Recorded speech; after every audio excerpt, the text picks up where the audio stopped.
Please एक बार subscribe पे click करके मेरा चैनल सब्सक्राइब कीजिए।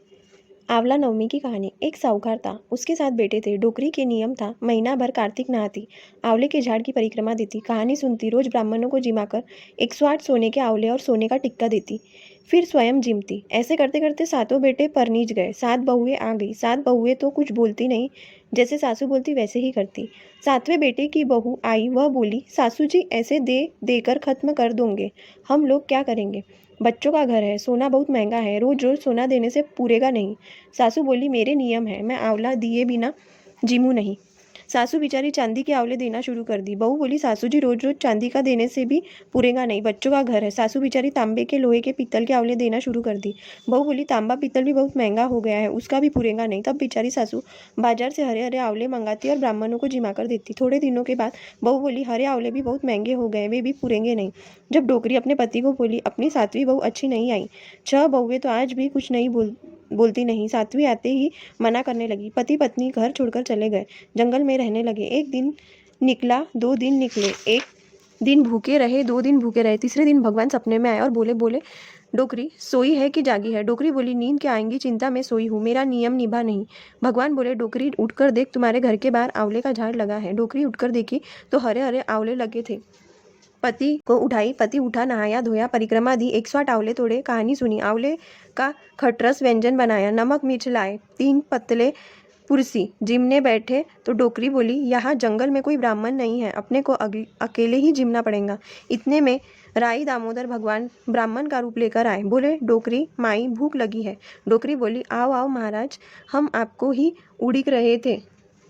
उन्होंने तीनों पत्तले जिम ली। डोकरी बोली, यह भी अपने जैसा भूखा है, पानी पीकर सो गए। दूसरे दिन देखे तो सोने के आंवले का झाड़ हो गया। पति को उठाई, बोली, भगवान ने अपने जंगल में ही मंगल कर दिए। पति उठाया, नहाया धोया, परिक्रमा की, 108 आंवले तोड़े।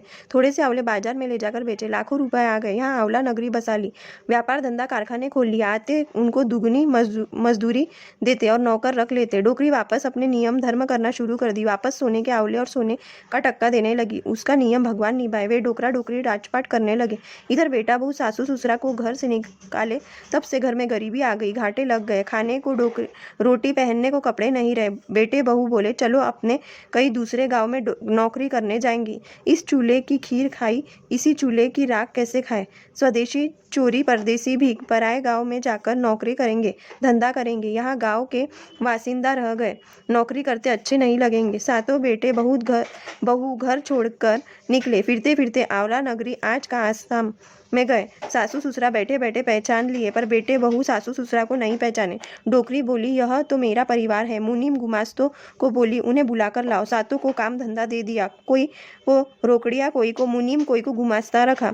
बहुओं को किसी को चौका, किसी को पिरिंडा, किसी को छाछ बिलोना, ऐसे अलग अलग धंधे बता दिए। 7वीं बहू जिसने निकाला था उसको अपनी सेवा करने के लिए रखी। वह सासू जी की पूजा की तैयारी करती, माथा नहलाती, पाँव दबाती और सब सेवा करती। एक दिन डोकरी माता नहाने बैठी, तब बहुओं को बोली, मेरी पीठ मसल दो। जब वह कहने लगी, हम दूसरा काम करेंगे, पर यह काम कौन करेगा? इतने में छोटी बहू बोली, जिसकी खानी रोटियां उसकी दबानी पाटियां, पीठ मसलने में क्या लाज? ऐसा कहकर डोकरी के पास गई। डोकरी की पीठ पर आंवला और सिर में सोने का केस था। पीठ मसलने लगी तो देखी पीठ पर एक आंवला और सिर में सोने का केस है। आंवला देखकर बहू की आंखों से आंसू टपके।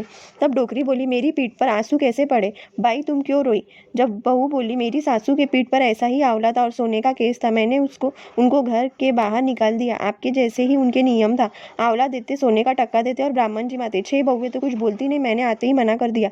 आपका आंवला और केस देखकर मुझे मेरे सासू की याद आ गई और आंसू टपके। राम जाने वे जीवित है या मर गए।